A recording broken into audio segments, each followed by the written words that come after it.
बिस्मिल्लाहिर्रहमानिर्रहीम अल्लाहुम्मा सल्ली वसल्लिम अला नबीना मुहम्मदिन। अस्सलाम वालेकुम व्यूवर्स, कैसे हैं आप सब। अल्लाह ताला से दुआ है अल्लाह ताला हमेशा हम सबको अपनी रहमत के साए में रखे।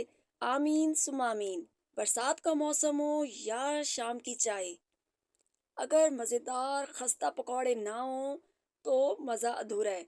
तो आज कम बजट में और कम मेहनत में झटपट से पकौड़े बनाएंगे। तो आइए बिस्मिल्लाहिर्रहमानिर्रहीम रेसिपी शुरू करते हैं। इसके लिए सबसे पहले आपने एक बाउल में एक अदद प्याज शामिल करनी है। साथ में 4 से 5 अदद हरी मिर्चें शामिल कर देनी है। और एक आपने शिमला मिर्च छोटे साइज की चॉप करके शामिल करनी है। थोड़ा सा आपने टमाटर शामिल कर देना है।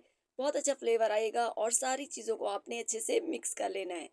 अब दूसरे बॉल में आपने बेसन शामिल कर देना है। और बेसन शामिल करने के बाद ये 6 to 7 टेबल स्पून मैंने बेसन लिया था। 1 टेबल स्पून भरकर आपने कुटी हुई लाल मिर्च शामिल करनी है। हाफ टी स्पून नमक शामिल करना है। 1/4 टीस्पून बेकिंग सोडा यानी कि मीठा सोडा शामिल करना है। थोड़ा सा पानी शामिल करना है और इसका एक थिक सा आपने बैटर रेडी कर लेना है। इसके बाद यहाँ पर मैंने एक बड़े साइज का आलू ले लिया, उसको मैंने कद्दूकश कर लिया। कद्दूकश करने के बाद अच्छे से पानी से 3 से 4 दफ़ा मैंने इसको वॉश किया और निचोड़ कर इस में शामिल कर दिया। यहाँ पर मुझे बेसन थोड़ा कम फील हो रहा था तो मैंने 2 टेबल स्पून बेसन मज़ीद शामिल कर दिया।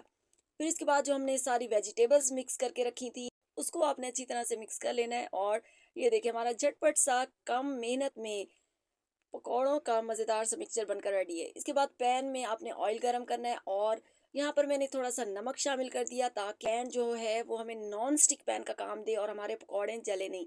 वीडियो को एंड तक देखिएगा। वीडियो पसंद आए तो प्लीज़ वीडियो को लाइक और शेयर कीजिएगा। चैनल को अभी तक सब्सक्राइब नहीं किया तो प्लीज़ चैनल को सब्सक्राइब कर लें।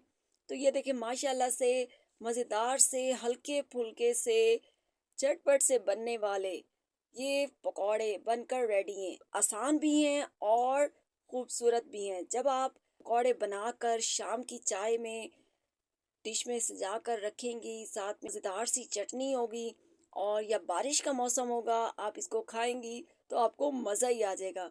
तो एक दफ़ा मेरे कहने पर ये रेसिपी ज़रूर ट्राई कीजिएगा और मुझे अपना फीडबैक दीजिएगा। इस तरह मैंने दूसरा बैच भी रेडी कर लिया और सारे पकौड़े मैंने फ्राई कर लिए।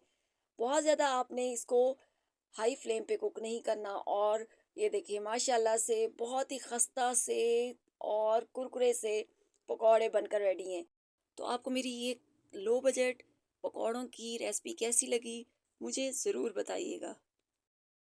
तो ऐसी हेल्दी और मज़ेदार वीडियोस देखने के लिए मेरे चैनल को विजिट करें। मिलते हैं नेक्स्ट वीडियो में, तब तक के लिए टेक केयर एंड अल्लाह हाफिज़।